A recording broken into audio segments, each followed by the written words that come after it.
may ilang pa ring ahensya ng gobyerno na ayaw yata talagang tumino. Nakakadismaya po ang lalim at pagsakasaka ng kanilang mga galamay sa ating burokrasya. Mahalingat lang tayo.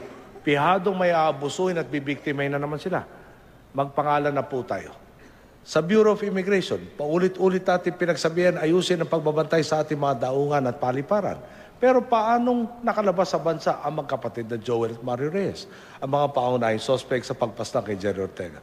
Bakit nangyari pa rin nakitang-kita sa mismong CCTV ang pagtakas ng Koreano na si Park Sung-joon? Nakakatuyo din po ng pasensya ang kultura ng pwede na sa National Irrigation Administration. Imbis na maglatag ng plano para sa mga bagong patubig, kontento na sila sa paulit-ulit na rehabilitasyon ng mga irigasyon. Para namang nakikipagtagisan sa kapalpakan itong Bureau of Customs. Imbis na maningil ng tamang buwis at pigilan ng kontrabando, parang walang pakundangan ng pagpapalusot nila ng kalakal pati na ng ilegal na droga, armas at iba pa sa ating teritoryo. Saan po kayo kumukuha ng kapal ng mukha?